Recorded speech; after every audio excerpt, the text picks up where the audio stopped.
Buenas tardes a todos. Muchas gracias por asistir. Ante todo, pues me gustaría agradecer y felicitar al grupo que se encarga de realizar este ciclo de conferencias. Una labor que desde mi propia experiencia sé que no es fácil, no ha sido fácil. Se intentó alguna vez hace algunos años, pero no se dio por diferentes razones. Una de ellas es que no había presupuesto. Y bueno, pues me honra, digamos, ser el que abre este ciclo de conferencias. Para presentarme un poco, ya que pues olvidé traerles el abstract. Mi nombre es Camilo Miranda, yo soy egresado de la universidad, estudié filosofía aquí.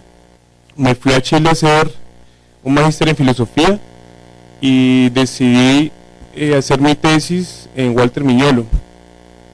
Walter Miñolo, para los que no lo conocen, es un semiólogo argentino, digamos de profesión, se graduó de semiología. Luego estudié en Francia y siempre tuve en su cabeza, digamos, la idea de resolver cómo se debería pensar una literatura latinoamericana. Sí, a partir de los mismos presupuestos de las ciencias o de la epistemología de las ciencias sociales, se podía pensar una literatura latinoamericana. A raíz de esto, digamos, él comienza una investigación sobre Latinoamérica y termina formulando, haciendo parte de un grupo que se llama el Proyecto Modernidad y Colonialidad, que se fundó en 1998 y desafortunadamente se separó en el 2005. En este grupo de investigación participaron Santiago Castro Gómez, Enrique Dussel, Aníbal Quijano, entre otros muchos pensadores interculturales, digamos, que se preocupaban por la temática de construir un pensamiento latinoamericano.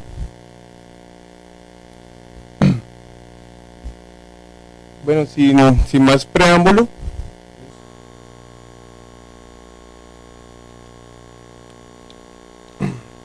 presento la conferencia Decolonizando el discurso sobre América Latina, una mirada desde el concepto de lugar de enunciación de Walter Miñolo. En principio, digamos, hay que hacer la pausa o detenernos un poco en el título, ¿no?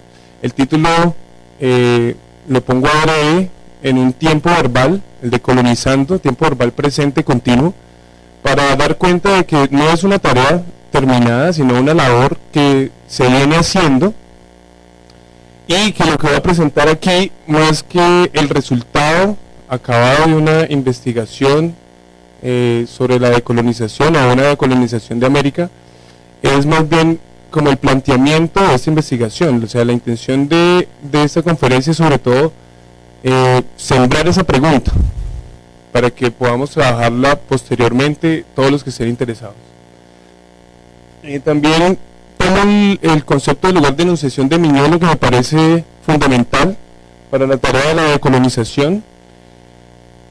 Y bueno, digamos, en torno a ese concepto es que se va a construir esta exposición. En principio, hace unos cuantos años, cuando yo era estudiante, teníamos junto con otro compañero la pregunta sobre el rol que juega la filosofía dentro de la sociedad colombiana, porque indudablemente uno va notando que hay un divorcio entre el rol de la filosofía, entre lo que se hace en la escuela de filosofía y la sociedad. Es tanto así que es necesario abrir espacios para que, digamos, los ciudadanos se vayan vinculando con la sociedad. Está el lunes de debate, está este nuevo espacio que de nuevo aplaudo. Entonces, al preguntarse por el rol de la filosofía en la sociedad, ¿sí? Alguna vez cuando empezamos a trabajar esto, nos encontramos de inmediato con la idea de Sócrates de que el filósofo es un ciudadano del mundo, ¿cierto? Esto quiere decir que el filósofo debería, como el científico, divorciarse de cualquier tipo de pregunta que le acaece, ¿sí?, de situacionismo, como diría Ortega y Gasset, que le acaece a la sociedad en la cual está incrustada. Rodolfo Kusch, que trata un poco este tema, habla de que precisamente este divorcio es el que ha marginado a la filosofía, ¿sí?, de pensar cierto tipo de problemáticas que le acaecen, en este caso, a Latinoamérica. El filósofo como ciudadano del mundo lo traemos todavía, digamos, como una herencia de la Ilustración, a pesar de que la frase sea de Sócrates. Vemos en la Ilustración es donde encontramos sobre todo que ese prejuicio hace parte del principio racional para todo conocimiento. Sin embargo, cuando uno lee a Kant, a Locke o al joven Hegel, se da cuenta de que estos pensadores están trabajando para su tiempo. Tanto así que Hegel tiene un lugar, digamos, un rol establecido y muy evidente como el filósofo del Estado. Entonces, en esta búsqueda, digamos, de preguntarnos por qué nosotros no tenemos un rol similar, o por qué no nos están enseñando a tomar ese rol, nos encontramos curiosamente con que una beta, digamos, para esa respuesta la tomamos en un curso de estética latinoamericana que ofreció la Facultad de Artes Visuales y no la Facultad de Filosofía en ese entonces. Allí, digamos, uno de los grandes descubrimientos o de las cosas que más remarco es que se nos dio a conocer otro modo de ver, ¿sí?, que existía otro modo de ver, otro modo de representarse la realidad y otro modo de estar, digamos, situado dentro de una sociedad, diferente al discurso filosófico que trata de universalizarse, ¿no?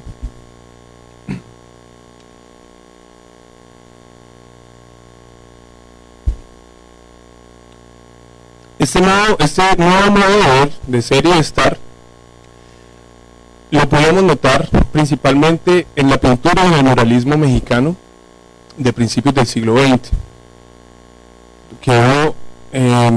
Si ustedes han visto a Diego Rivera, él se encarga de representar unas realidades latinoamericanas, realidades mexicanas más que todo, que incluso contrarían a la estética típica del arte, ¿no?, del arte, digamos, occidental. Pero también en ese curso tuvimos la oportunidad de leer las Crónicas de Indias, y en las Crónicas de Indias, que lo asumimos como un texto académico que se debería leer, encontramos el primer evento de apropiación europea de las tierras latinoamericanas. Lo primero que nos dimos cuenta es que en estas crónicas toda la imaginería que venía, digamos, de la época medieval, del Renacimiento incluso, y también de la mitología griega, empezaron a mudarse de Europa hacia América. Entonces los españoles y los marinos, cuando empezaron a llegar a América, esperaban por un lado llegar a Asia, llegar a la India, y por otro lado empezaron a temer encontrarse con el basilisco, temer a la selva, ¿sí?, a todos los seres mitológicos que traían consigo. Esto implica, digamos, en términos conceptuales, que América desde el principio, antes de ser conocida, ya estaba siendo imaginada. En ese sentido, digamos,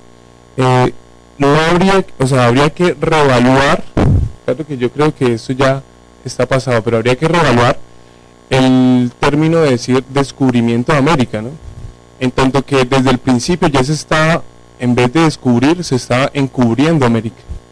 Bueno, La tarea que se propone desde el grupo de colonialidad y modernidad es decolonizar, ¿sí? O también de la decolonialidad. Pero antes de continuar, sí, me gustaría leer los objetivos de la conferencia. Básicamente son estos cuatro: presentar la cuestión de la decolonización como labor general de la filosofía latinoamericana, indagar por el sentido que tiene la decolonización desde la mirada de Walter Mignolo. Voy a presentar, digamos, para eso, tres conceptos que me parecen básicos para comprender la situación de colonialidad de Latinoamérica, que son el lugar de enunciación, la colonialidad y el eurocentrismo. Y por último, lo que dejo como conclusión y que espero quede como pregunta es abordar la paradoja de hablar de filosofía latinoamericana, en tanto que Latinoamérica es una idea foránea, es una idea que se forja desde Francia, al menos, y que hace parte, pues, del lugar de enunciación privilegiado. ¿En qué consistiría decolonizar? Bueno, decolonizar consiste en reconocer que, primero, la modernidad europea solo es posible gracias a la colonización del Nuevo Mundo. Esto no solamente se refiere a que, digamos, a partir de la conquista y de la posterior colonización, Europa tiene los recursos materiales para comenzar una modernización de la sociedad, sino además que todo el pensamiento europeo, ¿sí?, que luego se llama con Habermas la modernidad cultural, comienza en ese mismo momento, ¿sí? Que la colonización no solo en el ámbito político y económico, sino además que se dio una colonialidad. Esto es una colonización de las mentes, del ser y del poder. La colonialidad es fundamental para toda la modernidad cultural, como lo llama Habermas, pues es a partir de ella que se erige una identidad europea moderna que jerarquiza el mundo según los grados de civilización. El discurso moderno contiene estrategias geopolíticas preservadas en él. Y quinto, reconocer todo esto para finalmente llevar a cabo la labor de recalibrar los significados, desencubrir los lugares de enunciación y por último cambiar los términos del diálogo entre los lugares de enunciación diversos. Esta sería la gran propuesta de Mignolo, en la que sin duda hay una paradoja, porque Mignolo supone que en algún momento, o que siempre, Europa, o mejor dicho, este lugar de enunciación eurocéntrico que está privilegiado, tiene deseos de dialogar con otros lugares de enunciación. Ese es el presupuesto y es la paradoja que se plantean. Bueno, ahora voy a pasar a exponer rápidamente los tres conceptos. El concepto de colonialidad. Para hablar de este concepto voy a hablar de tres autores básicos. El primero de todos es Wallerstein, que es un sociólogo estadounidense. Vamos a estar en uno de sus últimos libros que se llama Capitalismo Histórico, no siendo el primero en el que usa los conceptos que voy a referir, pero digamos en el que está más claro. Dice que la modernización de Europa comienza pues con la conquista, lo cual ya es un paso para hablar de una decolonización, ¿cierto? Porque frente a esta idea está la idea eurocéntrica de que la modernidad es producto solamente del espíritu interno de Europa, y que la colonización, que la colonia fue más bien como un accidente, digamos. Toda esta violencia, ese saqueo, que todo eso fue más bien accidental, que no hacía parte, digamos, de las causas esenciales, por decirlo de alguna manera, de la modernización. Entonces Wallerstein ya comienza con una ruptura, ¿sí?, epistémica frente a una historia globalizada, a una historia universal. Dice que a partir de esta digamos, de este saqueo, de esta conquista, de esta colonia, la cuenca del Atlántico, es decir, todo el océano Atlántico se convierte en el lugar de mayor tráfico de mercancías, ¿sí?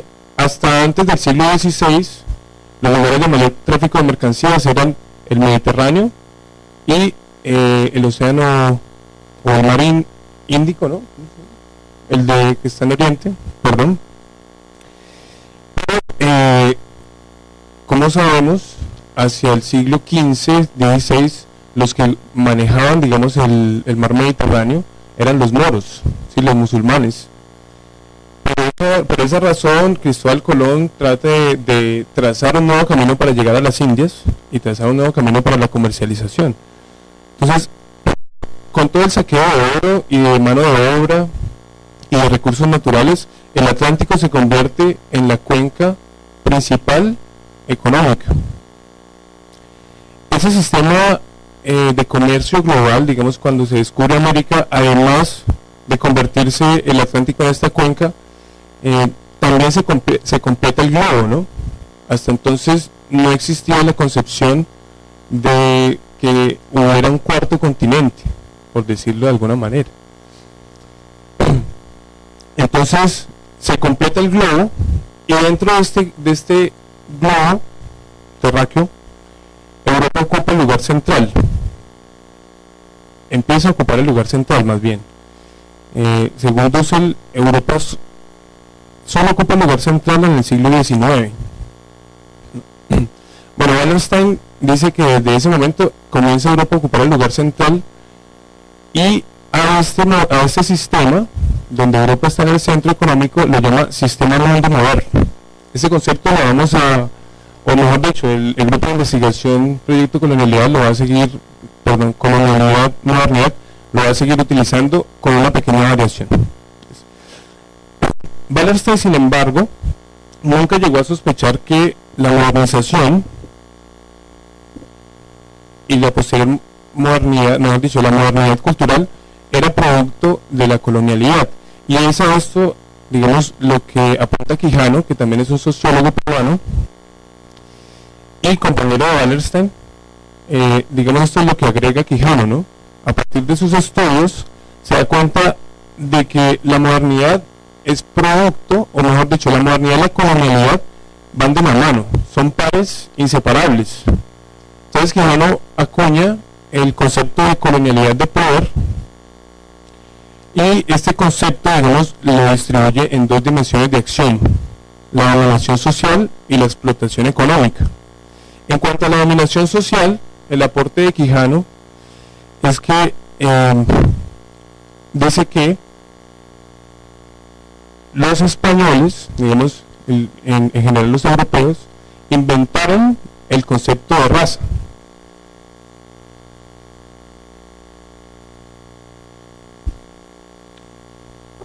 Lo inventaron en el sentido de que le dieron un nivel científico.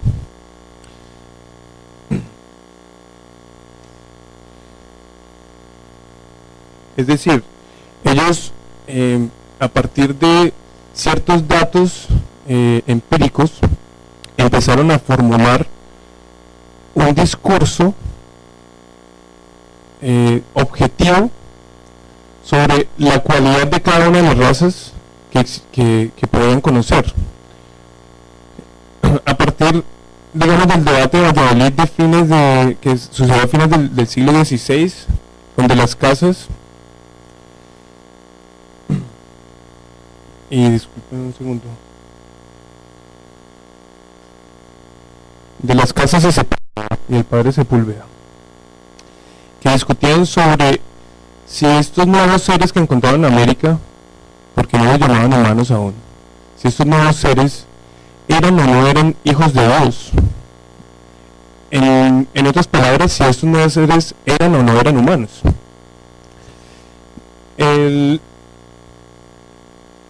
rey de Castilla y Aragón, que fue, digamos, el juez de este debate, finalmente concluye que estas personas eran en efecto hijos de Dios, pero carecían de de la evangelización, ¿sí? O sea, tenían alma, pero para que fueran humanos completos debían ser cristianizados.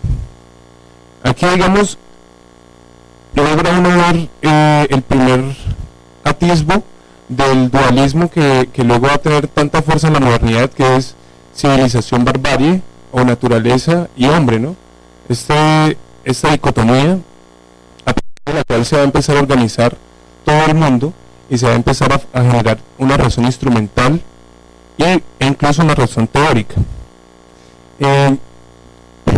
La otra dimensión, digamos, de la colonialidad del poder es la explotación económica, y esta se refiere básicamente a una situación del capitalismo en América en la que, digamos, el capitalismo en América no logra ser completo, sino que mezcla todas las formas de explotación y de control del trabajo que existían hasta el momento. ¿Están ahí? Bueno. Aparte de eso, digamos, hay una división del trabajo a nivel global, ¿sí? Unos países se vuelven productores y otros se vuelven consumidores. Esto evidentemente, digamos, la idea de colonialidad del poder, o la idea de colonialidad, lo que va a hacer es a diferenciarse de la idea de colonia, ¿no? La colonialidad trasciende la colonia. Si bien la colonia termina, digamos, en 1810, o ahí comienzan a terminarse las colonias, la colonialidad continúa. ¿Sí? A eso el proyecto Modernidad y Colonialidad le donó las herencias coloniales que aún funcionan en nuestra actualidad. Pero entonces, en eso consiste la decolonización, en tratar de eliminar estas herencias, o por lo menos de analizarlas y ver qué se puede hacer con ellas.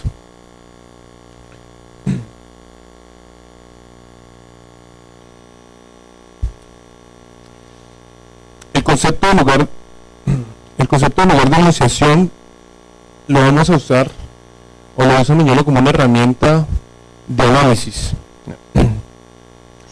Básicamente, lugar de enunciación se refiere no solamente al lugar físico o geográfico desde el cual se enuncia, sino también a una tradición y a una especie de biología, o mejor dicho, a una cultura, desde la que se empieza a nombrar el mundo. Entonces, uno de los puntos básicos para entender el lugar de enunciación, por lo menos el lugar de enunciación privilegiado, es el concepto de objetividad que se desarrolla desde la modernidad, o sea, desde los principios de la modernidad, siglo XVII, hasta la Ilustración. La Ilustración llega a tomar su forma más excelsa, digamos. Entonces, esta objetividad, o las características que tiene la objetividad, vienen desde las proposiciones de Descartes para hablar de un pensamiento claro y distinto. Es decir, uno lee en las meditaciones metafísicas de Descartes una serie de pasos, digamos, que Descartes va a seguir antes de llevar a cabo esta destrucción de los prejuicios para fundamentar una ciencia verdadera.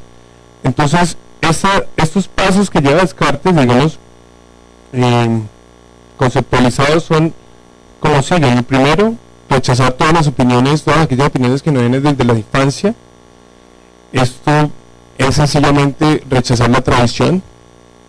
El segundo, separarnos del objeto que vamos a estudiar, de tal manera que no sean los sentidos los que guíen nuestra reflexión, nuestro conocimiento, sino que sea el aparato intelectual. El tercero, alcanzar una edad de madurez para que nuestro juicio no esté nublado por prejuicios o pasiones juveniles. Y el cuarto, separarse, digamos, de la vida cotidiana, tomar distancia de la vida cotidiana para que hagamos un conocimiento desinteresado. Vemos esos cuatro pasos que sigue Descartes van a continuar conformando la idea de un conocimiento objetivo y verdadero que finalmente, digamos en la Ilustración, cuando Kant habla del paso de la minoría a la mayoría de edad, en el fondo lo que está diciendo es que todo conocimiento o todo juicio que no pase, digamos, el juicio en el tribunal de la razón estará invalidado. Es decir, todo conocimiento o todo juicio que no sea objetivo, en ese sentido, pues va a ser un conocimiento negado, un conocimiento marginado. Ese fue el caso, digamos, de los conocimientos, lo que dijo Camilo en la presentación, de los conocimientos indígenas, de cuando los españoles llegaron, ¿sí? Muchos de esos conocimientos fueron negados e incluso, digamos, esta herencia de la Ilustración sigue actuando todavía, ¿no? Cuando la ciencia empieza, o sea, por lo menos en el caso de la medicina, cuando la medicina empieza a negar una medicina alternativa. Bueno, Kant responde a la pregunta por la Ilustración diciendo esto, ¿no? Que es el momento en que la humanidad pasa de la minoría a la mayoría de edad y que todo aquel pueblo o individuo que no pase a la mayoría de edad es, digamos, es oprobioso, es culpa de sí mismo, porque todas las herramientas están dadas ya en 1774. Sin embargo, 2 años después, Cornelius de Pauw, el abate Cornelius de Pauw, un abate holandés, dice que en América, en la enciclopedia pasa un artículo que dice que ningún ser nacido en América es capaz de ilustrarse porque todos habitan en tierra húmeda y estéril. Esto es una cita que aparece en la Ibris del punto cero de Castro Gómez. Sin embargo, 5 años después de esta afirmación de Cornelius de Pauw, en América precisamente se lleva a cabo la revolución de los comuneros, que muestra, digamos en principio, superficialmente muestra una autonomía de estos seres que habitan en América, ¿no? Entonces, la pregunta, digamos, es ¿cómo es que se deben entender estos datos en apariencia contradictorios, ¿no? Que Kant diga todas las herramientas están ahí puestas para pasar a la mayoría de edad, que Cornelius de Pauw diga en América esto va a ser imposible porque no están las condiciones, y que posteriormente haya una muestra de autonomía, ¿no? Entonces, ¿desde dónde y para quién y contra quién se anuncia por la Ilustración? ¿A quiénes se les exige este abandono de lo tradicional?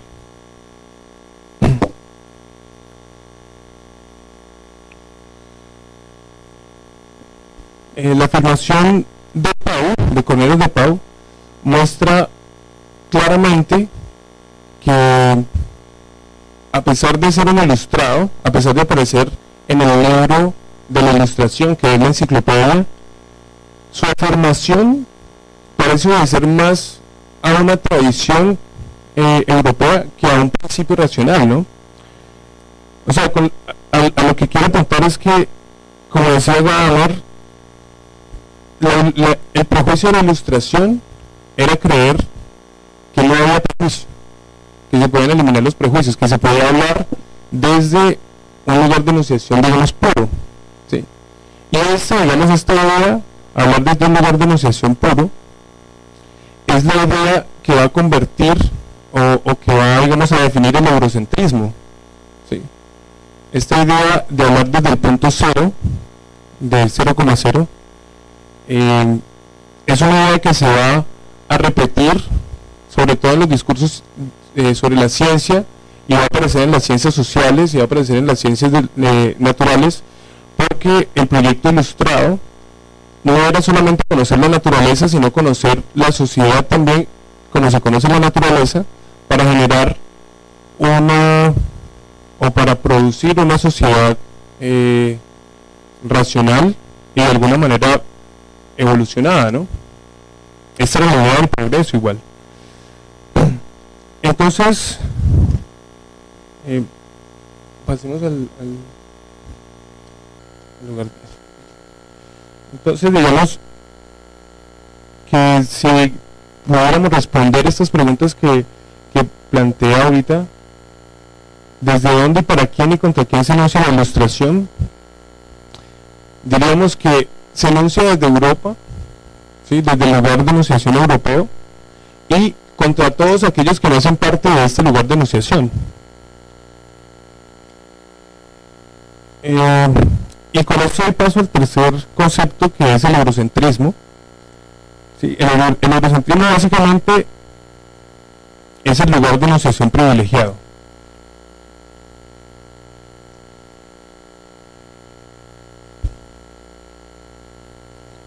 Para hablar del eurocentrismo,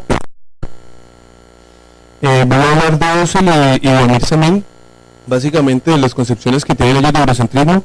Husserl divide el eurocentrismo en dos momentos. Un primer eurocentrismo que hace parte, o mejor dicho, que menciona todo el mito de la historia europea, según la cual Europa surge desde la cuna de la civilización, desde Grecia, y ahí se va quedando el espíritu absoluto, como diría Hegel, finalmente para producir la ilustración, que vendría siendo el culmen de la civilización.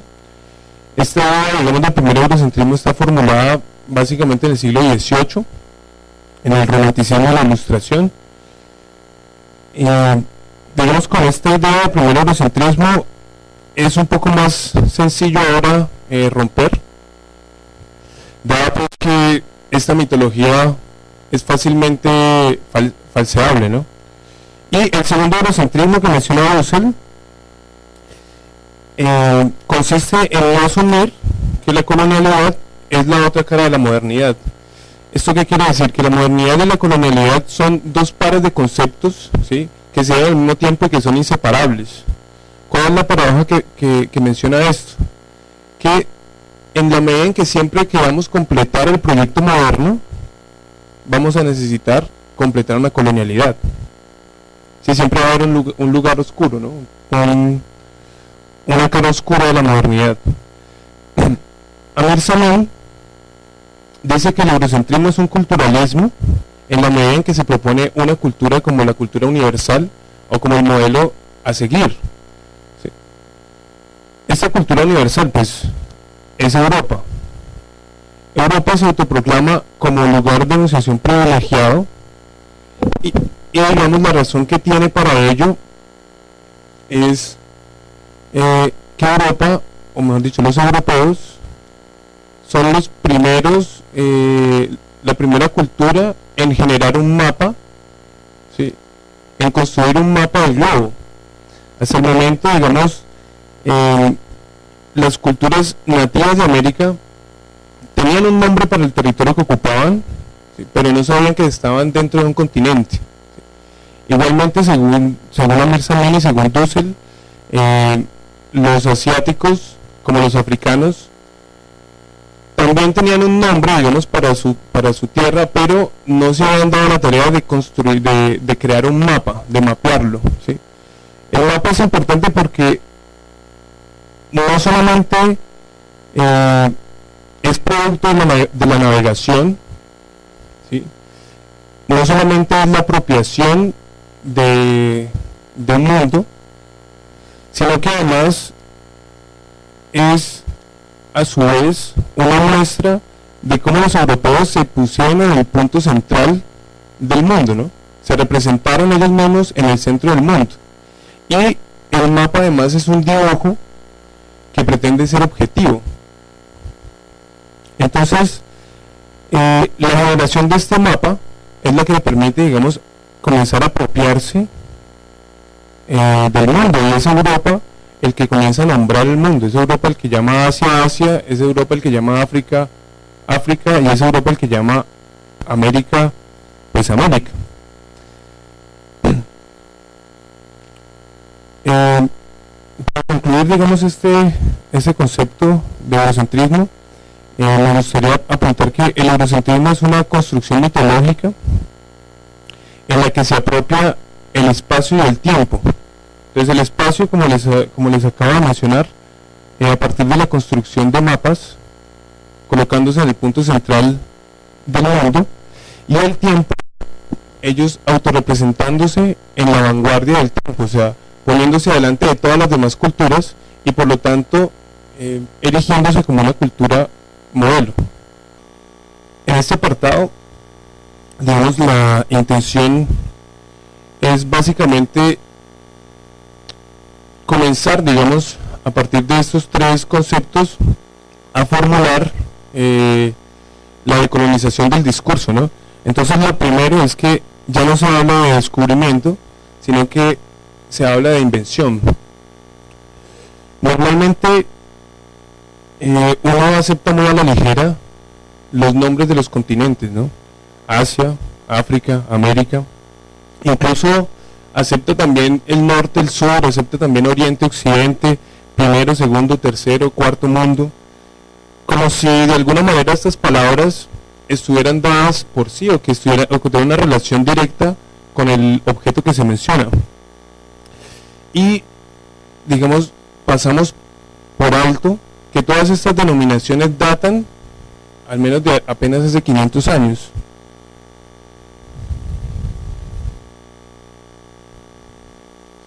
Cuando se nombra algo, se apropia eso que se nombra.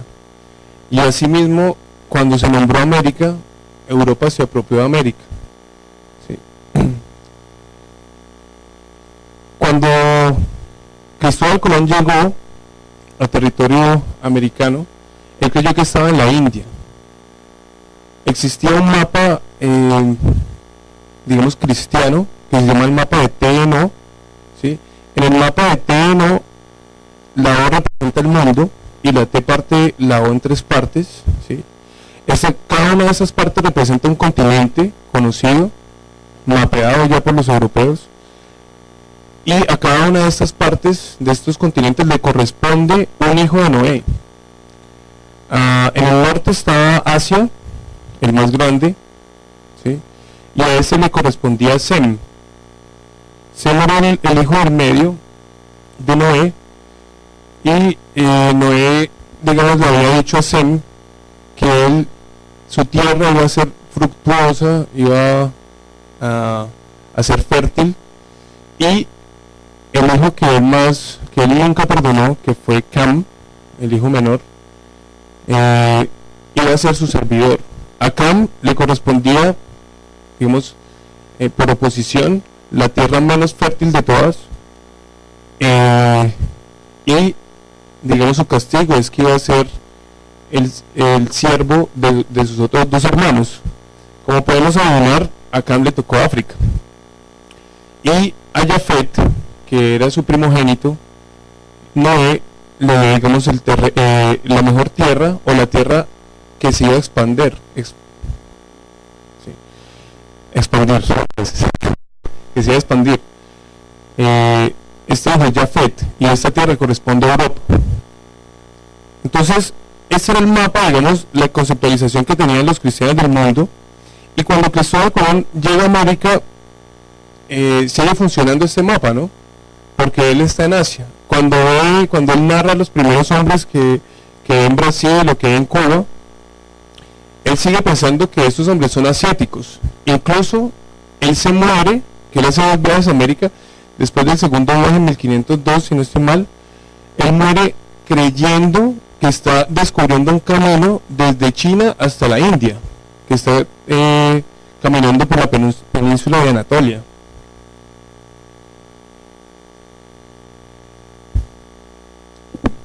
Pero unos años después, cuando Américo Vespucio, otro gran navegante, incluso dicen que mejor que Cristóbal Colón, estaba circunnavegando por las costas del sur del Pacífico, él se da cuenta que las estrellas que él ve de ese lugar no son iguales a las estrellas que se vería desde el Mediterráneo, ni que se verían desde Asia. En ese momento Américo Vespucio descubre, o como dicen, baja del cielo América, ¿sí?, que él no está en Asia, sino que está en una nueva, en un nuevo territorio. Cuando eso sucede, este mapa de TNO, el que les estaba comentando, digamos, tiene que cambiarse. Entonces empieza a construir un nuevo mapa, un mapa donde quepa un cuarto continente. Pero al principio, como pasa casi siempre con la iglesia, o más bien con los conocimientos que provienen de las religiones, no se cambió inmediatamente el paradigma, sino que se trató de acomodar, ¿no? Entonces se trató de acomodar metiendo a América en el territorio de Jafet, ¿sí?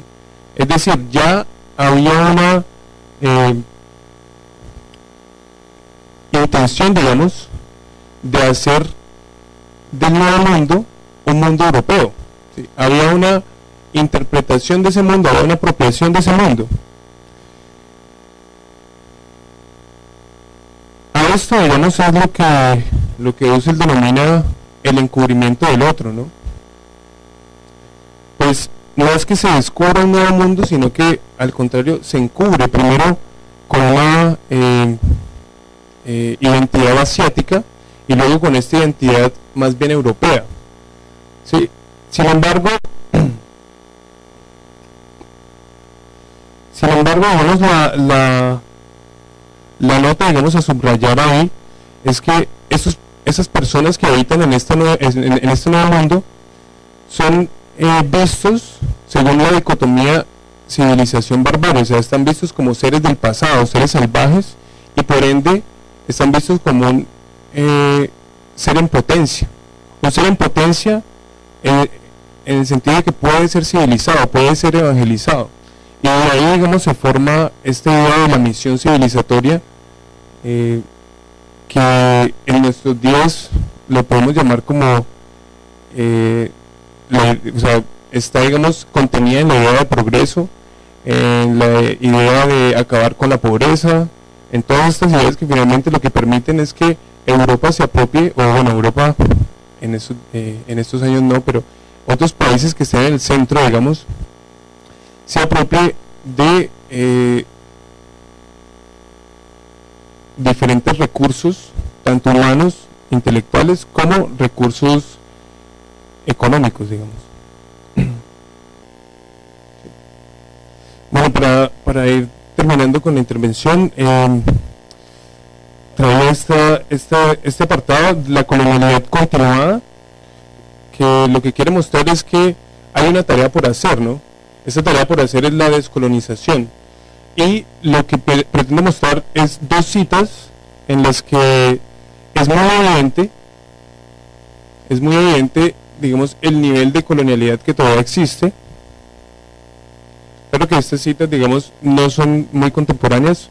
La primera que voy a mostrar es de Joseph Conrad, El corazón de las tinieblas, y la segunda es un discurso que hace Laureano Gómez en 1928,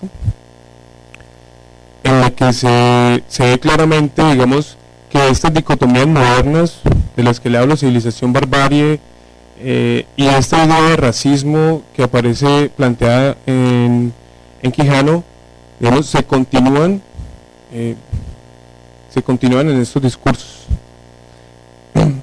Digamos, para comenzar, esto es como una especie de epígrafe. Paulo Freire solía decir que el oprimido hospeda en sí al opresor, en la medida que tenía interiorizadas sus estructuras de poder y de conocimiento. 6 negros avanzaban en fila, ascendiendo fatigosamente por el sendero, caminaban erguidos despacio, llevando sobre sus cabezas pequeñas canastas llenas de tierra que se balanceaban. Iban envueltos en negros harapos sujetos a los lomos. Podía verles todas las costillas, las articulaciones de sus miembros eran como nudos de cuerda. Todos llevaban un collar de oro alrededor del cuello, y estaban unidos por una cadena cuyos eslabones colgaban entre ellos con un sonido rítmico. Ni con el mayor esfuerzo de la imaginación se podía llamar enemigos a estos hombres. Los llamaban criminales, y la ultrajada ley se había batido sobre ellos como proyectiles que habían estallado y solo un misterio llegado al mar. Sus delgados pechos jadeaban al unísono, les temblaban las aletas de sus narices, violentamente dilatadas. Detrás de aquella materia prima, uno de los redimidos, el producto de las nuevas fuerzas en acción, marchaba cansinamente, llevando en la mano un fusil. Vestía una chaqueta de uniforme a la que faltaba un botón, y al ver a un hombre blanco en el camino, se llevó el arma al hombro con toda rapidez. Los hombres blancos son tan parecidos de lejos que él no habría podido saber quién era yo.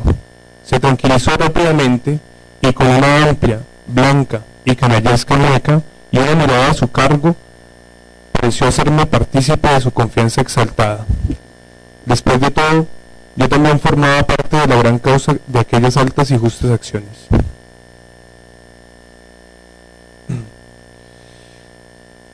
El segundo ejemplo es un extracto de un artículo de Jason McGraw, donde aparece un discurso de Laureano Gómez, que se publica en la revista de Estudios Sociales de la Universidad de los Andes. En este discurso, digamos, el artículo se trata sobre la higiene y la eugenesia.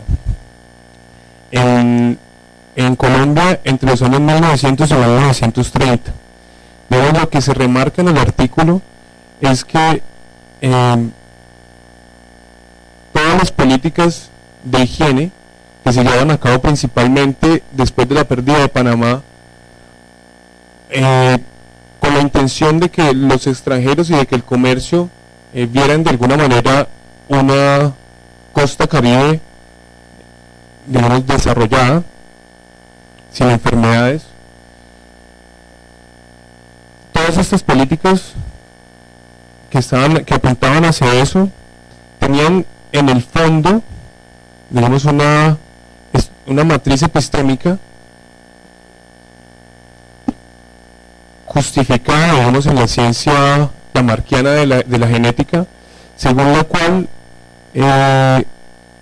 había una especie de mejoramiento de sangre o mejoramiento de raza, ¿sí?, que consistía en ir blanqueando la sangre. ¿Sí? Consistía en que era mejor que un indígena se mezclara con un mestizo y luego su hijo se mezclara con un blanco, para así generar una raza mejor, digamos, que no se enfermara tan fácil, que no tuviera las características que la episteme occidental había dado a cada una de las razas. Entre ellas, aquí menciono unas cuantas que se le aplican a los negros.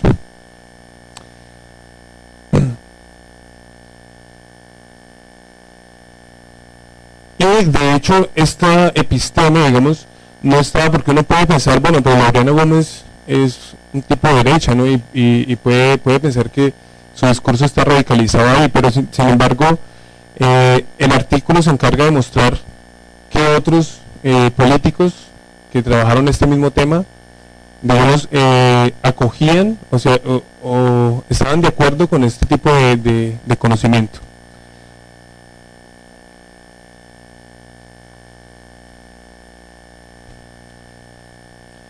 Laureano Gómez dio en junio de 1928 una conferencia pública en el Teatro Colón de Bogotá, en la que describió un vuelo aéreo sobre la costa caribe de Colombia. La geografía tropical de la zona le recordaba a la cuenca del río Amazonas, con su exuberante verde, su paisaje virgen y, para su preocupación, el estado incivilizado en que vivían las poblaciones que lo habitaban. Este último elemento resultó ser el centro de la crítica de Gómez. Abre comillas. Esta metafísica primitiva tiene una consecuencia forzada que podemos observar entre nosotros, en algunas comarcas del Bajo Magdalena y de los otros ríos tropicales. Es una profunda inercia para la cultura, una letargía invencible. Bajo aquel suntuoso y aterciopelado manto no hay nada útil para la vida humana sino bejucos y maleza.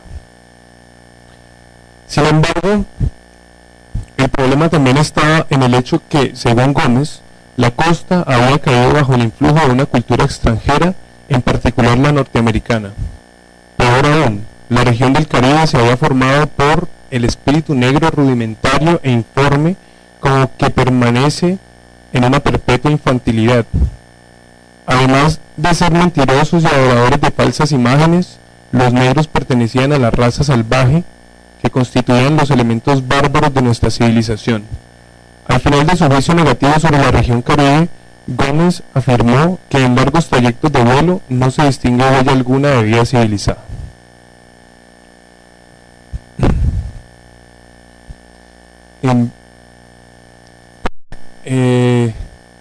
Digamos, para concluir, para generar, digamos, una conclusión de la conferencia, quedan, digamos, 4 puntos, ¿no? Decolonizar América supone comprender la dualidad modernidad-colonialidad, ¿sí? Analizar la relación de razón moderna y la identidad transnacional de América Latina, sí, porque de alguna manera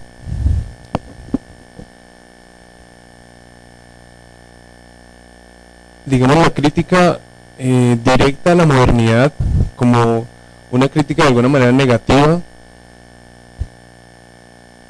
se desvirtúa cuando precisamente es la modernidad, a pesar de todo, la razón moderna, a pesar de todo, la que permite también hablar de América Latina y la que permite también formar este tipo de discursos que se llaman filosofía latinoamericana o pensamiento latinoamericano. Uno evidentemente lo ve, digamos, cuando lee algún texto de Dussel o de Miñolo o, no sé, de Vasconcelos, de Cerruti, que las matrices conceptuales que están detrás, digamos, sus maestros, son evidentemente, son europeos, es Heidegger, es Hegel, Ortega y Gasset, ¿sí? Entonces, digamos, la decolonización no significa negar o arrancar de raíz toda la razón moderna, sino entrar a pensar esta dualidad modernidad-colonialidad, ¿no? Como una dualidad en el sentido de que no es algo que se resuelva dialécticamente y no es algo que tenga que ser o lo uno o lo otro, sino que son dos conceptos o dos modos de un mismo evento. De igual manera, América Latina como nombre, ¿sí? El nombre de América Latina y la idea de América Latina se forja en esta dialéctica o en este diálogo entre los, digamos, primeros libertadores, Simón Bolívar, José Martí, Santander, bueno, entre tantos, con las ideas de la Ilustración francesa. Hay una intención en generar esta identidad transnacional, ¿no? Una intención de liberación. Entonces, digamos, eso no se puede dejar de lado tampoco. América Latina implica también una relación de comercio con la modernidad. El tercer punto, digamos, para concluir sería ¿qué es lo que buscamos con la descolonización? O sea, ¿qué vendría después de todo un trabajo analítico y de todo un trabajo epistémico de descolonizar América Latina? ¿Para qué? ¿Qué es lo que vamos a conseguir con eso? Yo decía al principio de la exposición que Miñolo tenía el supuesto de que después de que liberáramos, digamos, estos lugares de enunciación periféricos, entre ellos el lugar de enunciación de América Latina,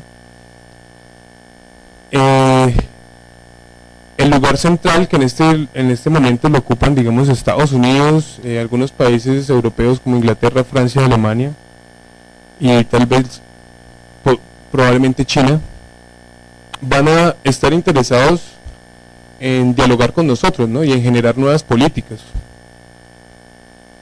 Habría que ver si podemos seguir con esa esperanza o si vamos a buscar otra cosa.